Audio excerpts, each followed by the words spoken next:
Saya juga kalau lagi scroll gitu ya, aduh suka kaget-kaget sendiri deh gitu. Oh gitu ya, apalagi dokter kan yang Iya, tahu gitu ya kebenarannya. kan. Aduh kok ini jerawat ditotol odol, jerawat diolesin pakai lemon gitu ya, dikompres-kompresin lemon. Terus kan ada yang pakai NaCl, disemprot-semprot NaCl, ada yang tiap jam disemprotin NaCl. Memang skincare etiket biru itu tidak menyebabkan ketergantungan selama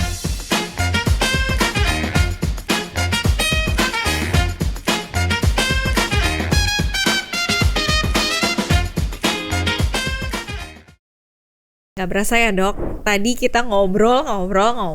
Sekarang kita udah masuk ke segmen terakhir dari sesi ngobrol-ngobrol kita hari ini. Nah tadi mungkin aku mau tarik mundur sedikit gitu ya dok ya. Tadi kan kita ada bahas tentang salah satu tips untuk merawat kulit wajah. Salah satunya adalah skincare yang tepat gitu ya dok ya. Nah skincare yang tepat adalah skincare yang sesuai kebutuhan kulit kan dok. Tapi biasanya nih kita nih karena sekarang udah di zaman teknologi ya, kita tuh suka cari informasi tuh terlalu gampang. Jadi kadang kita suka ngetik ya, especially misalkan kalau muka kita lagi fasenya jerawatan gitu dok. Apa ya yang bagus untuk jerawat? Waduh, kok pakai lemon, pakai odol gitu. Terus kok dikompres NaCl gitu, kayak banyak lah yang aneh-aneh gitu. Nah mungkin di sini tuh aku mau nanya dokter gitu, kenapa sih kita tuh harus penting untuk memiliki skincare-nya tuh yang tepat gitu, yang sesuai kulit kita gitu. Iya betul. Jadi memang pemilihan skincare nih teman-teman emang mesti tepat. Biasanya yang pertama itu harus mengenali dulu nih jenis kulitnya. Jenis kulit kan ada macam-macam ya. Ada yang kering, ada yang berminyak, normal skin atau sensitive skin. Jenis-jenis kulit ini akan membutuhkan skincare yang berbeda. Lalu juga kan permasalahan kulitnya juga beda-beda. Ada yang bermasalah mungkin dengan jerawat, acne. Tapi kan ada yang bermasalah dengan pigmentasi, ada yang bermasalah dengan kering mungkin. Kusam gitu. Iya, kusam mungkin. Nah, ini kan juga akan membutuhkan bahan aktif yang berbeda-beda juga. Jadi, sesuaikan dulu nih skincare yang tepat itu harus sesuai dengan jenis kulit dan kebutuhan kulit. Itu satu. Jadi nggak cukup. Saya udah konsisten loh dok pakainya gitu. Kok nggak dapet hasil? Ya kalau nggak sesuai kebutuhan, ya nggak dapet hasilnya itu. Kemudian juga kadang-kadang yang tadi kedua itu ya fenomena itu ya.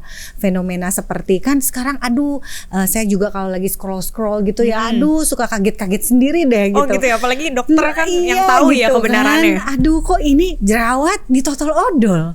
Jerawat diolesin pakai lemon gitu ya, dikompres-kompresin lemon. Terus kan ada yang pakai NaCl, disemprot-semprot NaCl, ada yang tiap jam disemprotin NaCl. Itu kan hoax ya. Kulit yang sedang berjerawat itu kan sebenarnya ada inflamasi yang sedang terjadi di dalam kulit, ada peradangan lah di jerawatnya itu. Jadi membutuhkan perlakuan yang lembut, skincare yang gentle tapi tepat gitu. Bukan dijadikan eksperimen nih kulitnya gitu kan. Jadi ya itu tuh malah akan merusak kulit dan membuat jerawatnya jadi malah lebih parah. Nah kadang-kadang juga penyebabnya tuh saya pakai terus breakout. Kan suka ya, sering ya breakout gitu. Nah, sembarangan, asal-asal gitu. Betul, itu harus benar-benar perhatikan jenis kulitnya dan bahan aktif apa nih yang bisa ditolerir dengan baik oleh kulitnya. Beberapa bahan aktif misalkan seperti kayak BHA, retinol gitu. Ya itu kan memang strong aktif, akan memberikan hasil baik tapi juga high risk. Kalau tidak tepat risikonya juga bisa terjadi iritasi, bisa breakout juga gitu. Nah itu tentu harus berhati-hati. Yang terbaik sebetulnya kalau memang sulit untuk mengenali kebutuhan diri, ya berdiskusi dengan dokter. Dokter pasti akan membantu menganalisa dan mengarahkan skincare apa yang sebenarnya paling tepat dan dibutuhkan oleh kulit kita. Ya benar-benar. Karena kita sok tahu gitu ya dok. Coba-coba gitu ya dari Google gitu ya, tanpa tahu benar nggak sih ini, malah jadi makin parah gitu ya, yang kusam makin kusam, yang jerawat, nah especially jerawat sih, jerawat makin parah gitu kan. Betul. Nah oke, tadi dokter sempat menyinggung tentang konsultasi ke dokter nih. Nah ini menarik nih. Ada beberapa isu juga ya yang membahas katanya, kalau skincare dari dokter gitu ya. Kalau nanya skincare dari dokter pasti nanti dikasihnya yang racikan, yang etiket biru gitu, skincare etiket biru. Sementara kan nggak mau pakai etiket biru, kan itu bikin ketergantungan gitu. Nah itu sebenarnya menurut dokter gitu, memang faktanya seperti apa? Memang apa benar gitu dok? Kalau kita stop skincare ya, langsung balik jerawatnya gitu, langsung rebound gitu. Iya, ini banyak banget ya kayaknya ya ditanyain ya sama teman-teman semua. Ya, jadi memang skincare etiket biru itu tidak menyebabkan ketergantungan selama memang diawasi di bawah pengawasan dokter. Karena kan skincare etiket biru itu memang harus digunakan dengan pengawasan dokter ya. Itu satu. Dan yang kedua, biasanya kalau misalkan takut breakout jadi breakout lagi atau apa, nah itu berarti kan memang kondisi kulitnya belum stabil. Nah, biasanya penyetopan tiba-tiba gitu kan ya, penggantian tiba-tiba sendiri gitu ya, itu bisa menyebabkan hal yang tadinya sudah menuju stabil jadi rebound lagi, jadi bangun lagi, jadi malah harus ngulang lagi. Jadi sayang menurut saya. Merawat kulit dengan skincare, termasuk skincare racikan dokter, saya sih mengibaratkannya tuh yang mudah mungkin seperti kalau kita itu merawat kebersihan badan kita lah. Setiap hari kan kita harus mandi ya, Leonie, pakai sabun. Ya kalau hari ini kita udah mandi pakai sabun, apakah besok kita nggak perlu pakai sabun gitu? Ya tentu kita masih mandi pakai sabun lagi, karena kulit kita tetap perlu dijaga kebersihannya. Nah begitu juga dengan perawatan kulit kita ini. Tiap kulit memiliki sifat dan masalahnya sendiri yang dengan perawatan bisa distabilkan, kulit bisa berfungsi dengan normal. Kalau tiba-tiba dihentikan, ya tentu saja kulitnya akan kembali ke sifat asli dari kulitnya. Jadi sebenarnya bukan tergantung, tapi simply kulitnya kembali ke permasalahan asli kulitnya gitu, dan bisa mendadak kalau memang di-stopnya mendadak gitu ya. Jadi kadang yang ditakutkan kan itu ya, pakai kepanjangan. Padahal skincare etiket biru juga tidak akan diberikan dokter bertahun-tahun gitu ya, tidak akan. Biasanya dokter itu akan mengenal fase terapi lalu fase maintenance. Di fase terapi di mana memang halnya itu perlu dibantu dengan skincare yang racikan dokter gitu, nggak bisa, sudah tidak cukup lagi untuk menggunakan skincare bebas saja.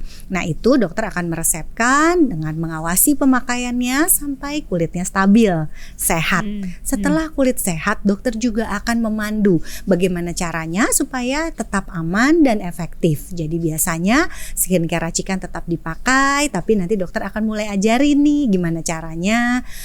Ada tambahannya mungkin OTC yang sudah bisa mulai digunakan.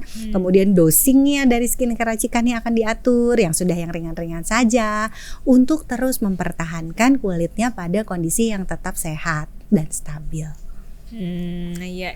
Jadi sebenarnya tadi ya kuncinya selain memang konsultasi ke dokter ya, dari sisi kitanya juga harus komunikatif gitu. Betul. Jangan tiba-tiba stop sendiri gitu ya dok ya, karena itu akan yang menyebabkan tadi ya tidak stabil gitu ya. Nah, tapi ini aku penasaran, curious nih dok ya. Jadi sebenarnya di kondisi apa gitu, tadi kan dokter sempat ada bilang di kondisi ini memang sudah tidak cukup lagi untuk pakai skincare yang ada di pasaran. Nah sebenarnya di kondisi apa gitu kulit kita harus udah pakai skincare dari dokter gitu, yang tadi skincare racikan dokter? Ya, memang ada beberapa kondisi yang mungkin Leonie tergantung dari situasinya nih. Misalnya in general untuk anti-aging gitu misalnya. Tentu skincare kalau masih umur 20-an gitu ya, skincare yang ringan-ringan aja mungkin masih cukup oke. Tapi once udah makin tanda-tanda agingnya tampak, mulai 30 apalagi 40, 50, tentu kan gak akan cukup lagi ya men-tackle skin aging dengan hanya OTC skincare gitu. Tentu di titik ini sudah memerlukan skincare racikan dokter yang memang sudah terbukti aman dan efektif gitu. Itu. Tapi bisa juga kadang kalau kita melihatnya misalkan dari sisi pasien akne misalnya. Akne itu punya gradasi. Jadi misalnya akne kan nggak semuanya ringan-ringan atau semuanya berat-berat, tapi ada yang ringan, derajat sedang, derajat berat. Masih derajat ringan mau dicoba dulu, dibantu dokter pakai skincare bebas misalnya. krimnya, dicoba dulu digunakan 1-2 bulan. Kalau memberikan hasil ya cukup-cukup aja. Tapi kalau udah pakai yang bebas-bebas, konsisten, teratur, sudah menjaga pola hidup baik dan tidak membaik juga, ya tentu sudah harus meningkatkan kan ya. Berarti sudah mulai harus menggunakan yang racikan dokter dulu sampai stabil. Apalagi kalau jerawatnya datang udah kondisinya derajatnya udah sedang atau bahkan derajat berat.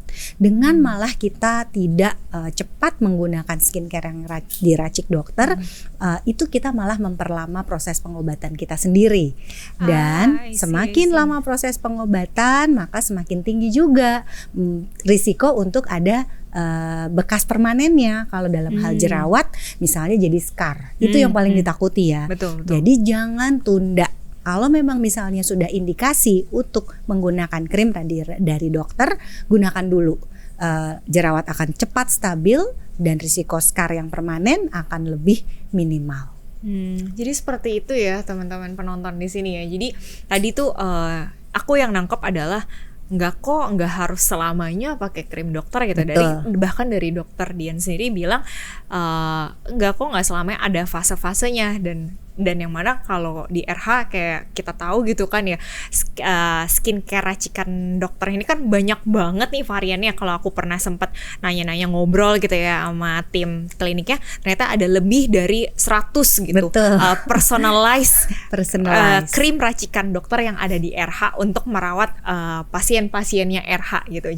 Jadi aku pas ngeliat gitu, sampai lebih dari 100, banyak banget ya yang personalized. Berarti setiap pasien RH yang datang gitu ya dengan kondisi apapun, itu benar-benar dokter memikirkan setiap grade-nya tadi jerawatnya gitu ya, untuk pelan-pelan dibawa ke fase yang fase yang mungkin dari yang parah pelan-pelan di fase yang mulai normal gitu ya. Jadi itu sih tadi yang aku tangkep, enggak kok dibantah sama dokter Dian gitu ya, tidak selamanya.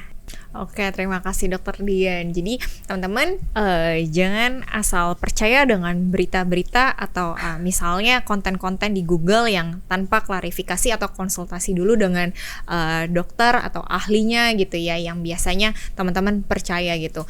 Jadi silahkan ketika ada konten tertentu kita jadi lebih bijak lah memprosesnya juga gitu ya. Tadi mungkin setelah ngobrol-ngobrol dengan dokter Dian, oke kalau gitu sekian pembahasan buat hari ini ya dokter ya. Buat teman-teman yang mungkin masih ada pertanyaan, boleh banget ya teman-teman nanti tulis di kolom komentarnya di bawah, dan bisa juga kunjungi Instagram sosial media RH atau kunjungi RH Ultimate terdekat di kota kalian.